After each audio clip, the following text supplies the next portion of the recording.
بسم الله الرحمن الرحيم. هل يعد المني طاهرا أم نجسا؟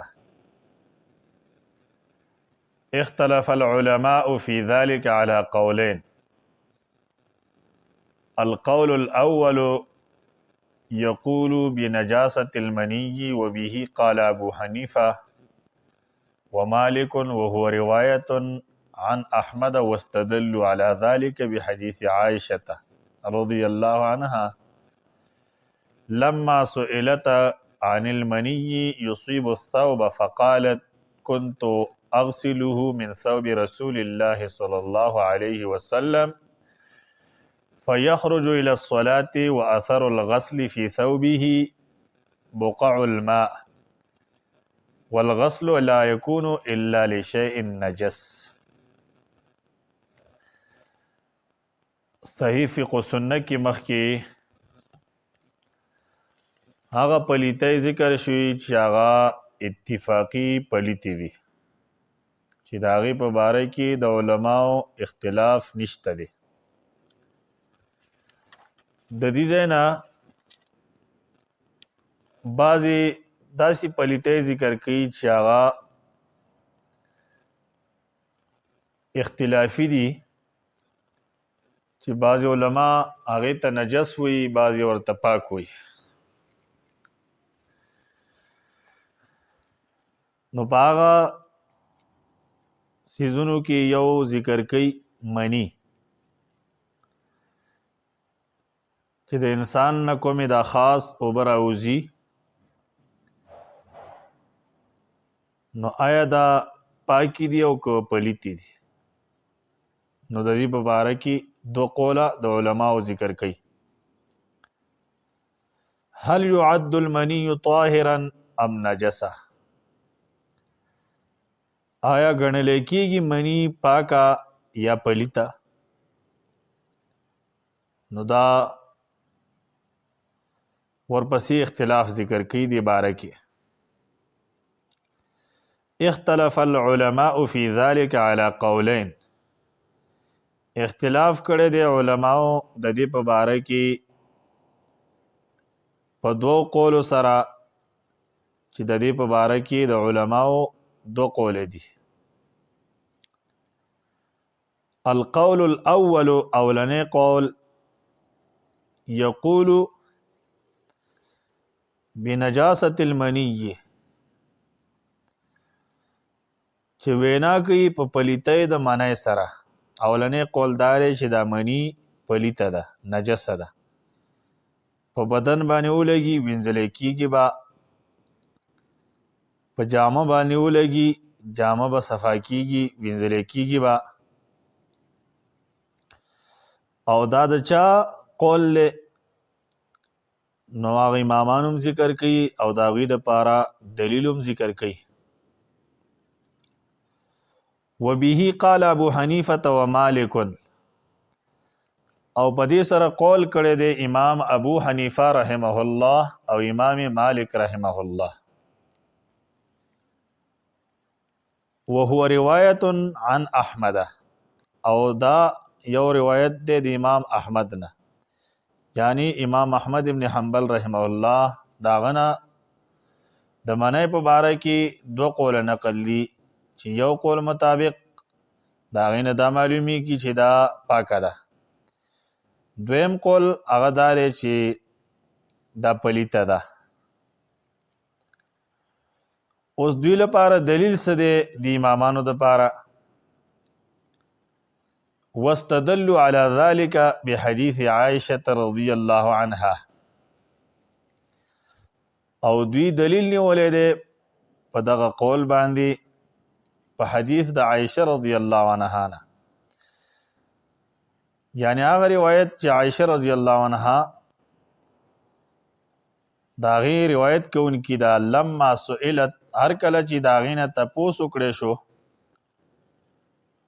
عن المنی په باره د منی کې، یصیب الثوب چې دا جامې ته ورسیږي، د دې څه حکم دی؟ فقالت، پس عائشه رضی الله عنها او فرمایل كنت اغسله من ثوب رسول الله صلی الله علیه وسلم چې زوما چې ما به دا وینځله د جامې د نبی صلی الله علیه وسلم نه فیخرج الى الصلاة پس هغه به راوته مانځه ته و اثر الغسل فی ثوبه او حال دا دی چې هغه نشان د وینځلو د هغه په جامه کې و ښکارېده به پته به لګېده ځکه جامه به لمده وه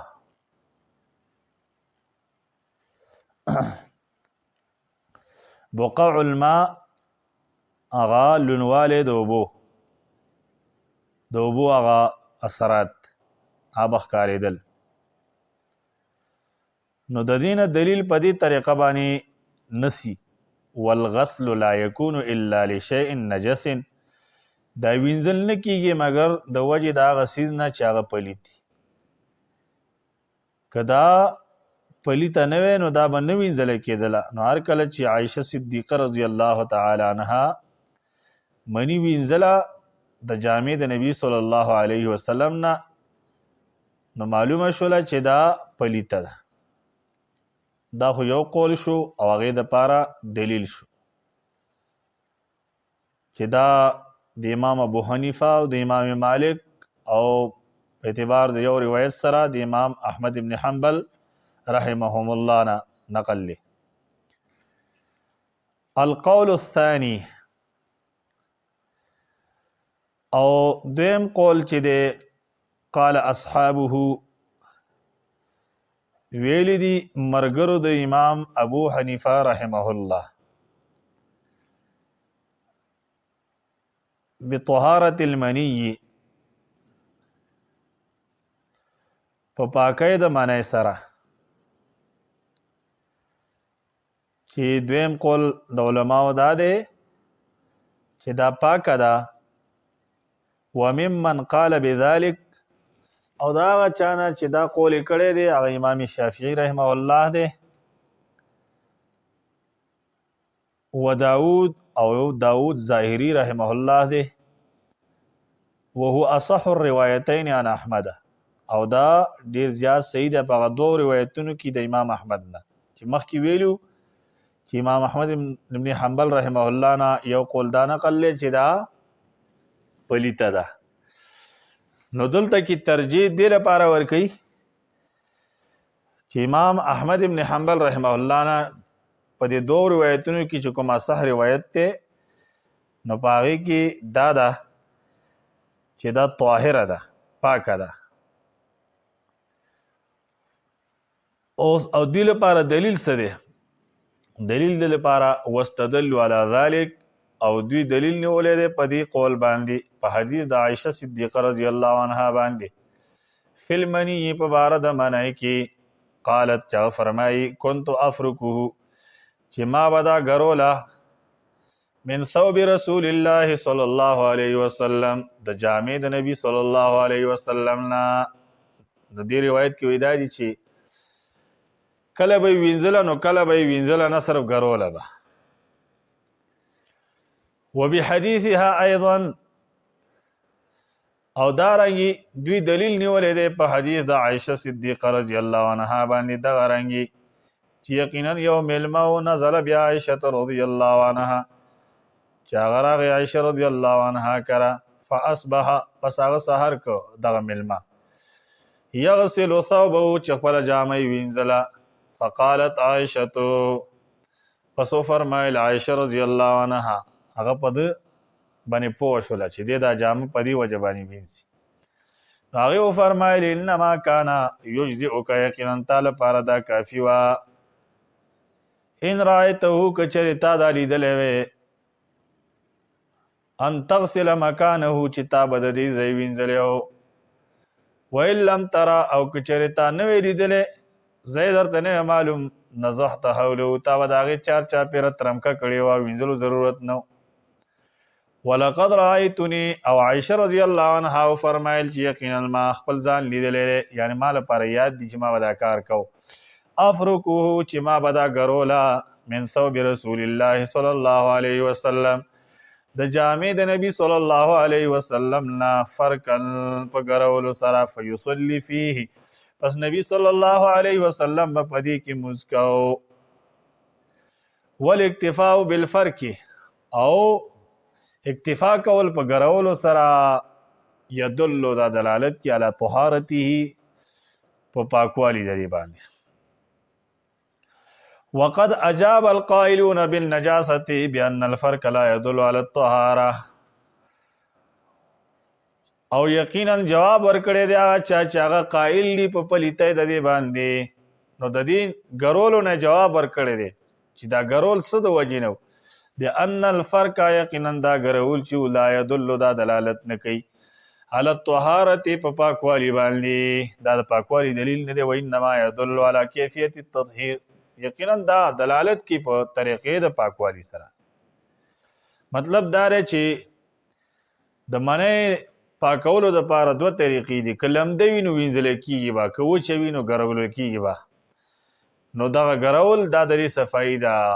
کما ان تطهیر النعل لکه څنګه چې پاکوالی د پیزار بمسحها فی التراب په مسکولو سره د دې پر اخکلو سره فی التراب په خاوره کې چې پیزار سره ګنګیو لګي خاوره کې راکاږه خاوره باندې راکاږه نو دا به پاک شي.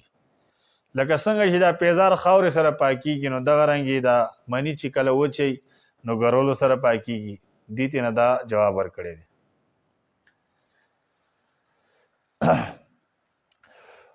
ویجاب او دینه جواب ورکولې کیږي دا چا چې دا جواب کړ دی نو د دې جواب نه بل جواب دا ورکولې کیږي. ویجاب عن هذا او جواب ورکولې کیږي د دینه. او دا جواب مجموع الفتاوا د شیخ الاسلام ابن تیمیه رحمه الله کې ذکر شوی دی. ویجاب او جواب ورکولې کیږي عن هذا د دینه بأن فرق عائشة للمنی یقینا ګرول د عائشہ رضی الله عنها لپاره د منی تارتن کلا وغسل او وینزل د دې تارتن بلزل اخرى تارتن اخرى بلزل کله وی ګرولا نو کله وی وینزل لا یقتضی دا اقتضا نه کوي تنجیسه د دې د پلیتوالی دینه پلیتواله نه معلومیږي. ځکه دلیل دا ذکر کوي فإن الثوب پس یقینا جامه یغسل وینځل کیږي من المخاط د پوزې د اوبونه. د پوزې د اوبه کله کله په جامه باندې لګېدلي نو دا چې کله جامه باندې ولګي نو دا جامه وینځل کیږي. نو دا خدا مقصد نه چې دا اوبه پلیتی دي. پلیتی خو نه دي، خدا د صفای په تور باندې وینځل کیږي. والبساقې د توکانینا والوسخې د خیرینا چې دا توکانې پلیت نه دی خیره هم پلیت نه دی خو لیکن د صفای په تور باندې وینځل کیږي. وهكذا قال غیر واحد من الصحابه او دغه رنګ وینا کړې دا بشماره صحابه کرامو. صاحب دو صحیح فقه سنه فرمایي چې دا قول د بشماره صحابه غیر واحدن هغه ځای کې استعمالي کې چلته بشماره کسان. مثال په تور باندې یو څو صحابه کرام داغي نمونه اخلي کساد ابن ابي وقاص لکه سعد ابن ابي وقاص رضی الله عنه.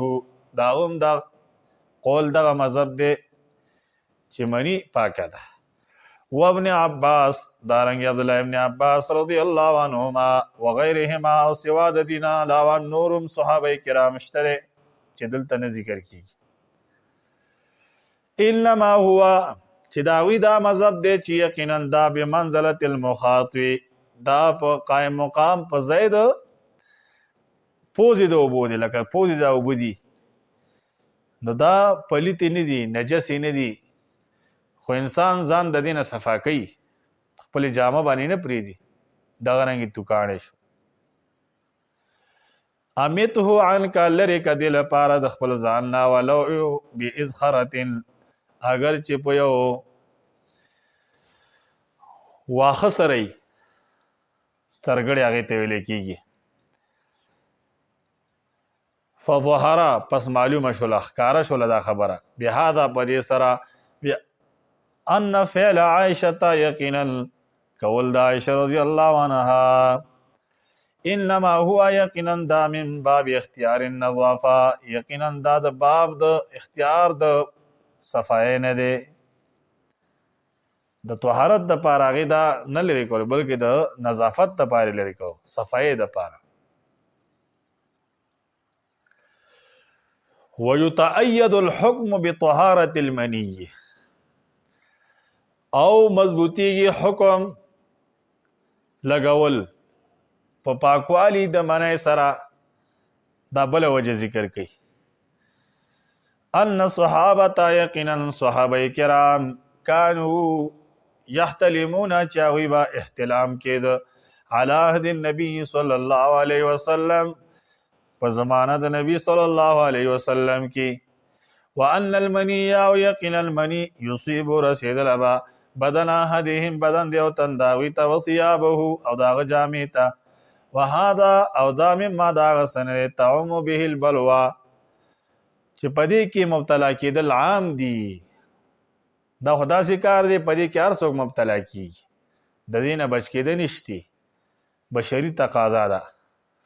فلو کان نجسا پس کچری دا نجس وے نو لوجب علی النبی صلی الله علیه وسلم، خامخا واجب و په نبی صلی الله علیه وسلم باندې چې حکم کړی وي دوی ته بازالتی په لرې کولو د دې سره.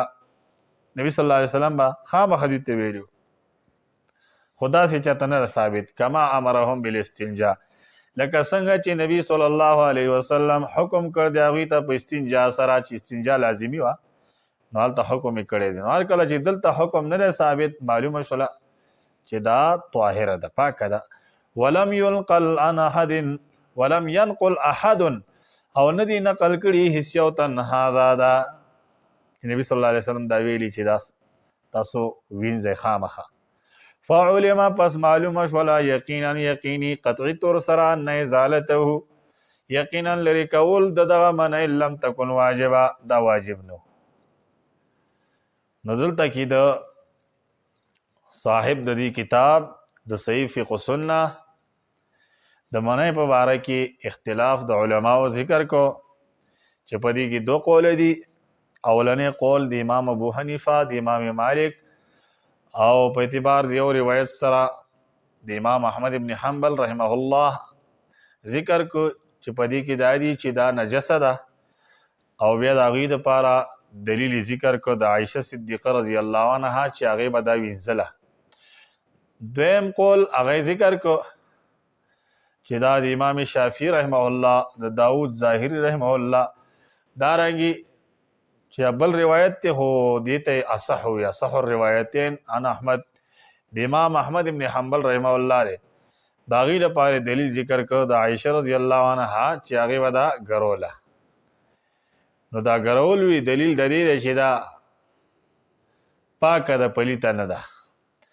دارنګې هغه بل حدیث ذکر کو چې یو مېلمه عایشه صدیقه رضی الله عنها کره راغی، سارې خپله جامه وینځله، عایشه رضی الله عنها ورته دا ووایي چې تا لپاره خو دا کافي وه، که چېرې دا تا لیدلی وی نو تا به دغه ځای به دې وینځلی او که چېرې تا دا نه وی لیدلی نو چار چاپېره به تا اوبو ترمکه کړې وي. او بیا یې ورته دا ووایي چې یقینا ما ته یاد دي چې دا به ما ګروله د جامې د نبي صلی الله علیه وسلم نه، په ګرولو سره نبي صلی الله علیه وسلم په هغې کې مز کو. نو د دې نه دلیل ونیو چې نفس یې صرف په ګرولو سره دا کافي وه چې نبي صلی الله علیه وسلم سره مز کو. نو دا دلیل د دې دی چې دا پاکه ده، که دا نجسه وی نو دا به خامخه وینځلې. بیا په هغې باندې اعتراض یې ذکر کو، د هغې بیا جواب ذکر کو، او ترجیح دغه مذهب دپاره د ورکړله چې دا طاهره ده، پاکه ده، او آخر کې بیا دا ووایي چې والله اعلم، الله تعالی ډېر ښه پوهېدونکی دی. مطلب دا چې دلته خو موږ خپل علم مطابق تحقیق ذکر کړ، نور زیات علم او پوره علم هغه صرف د الله رب العزت سره دی.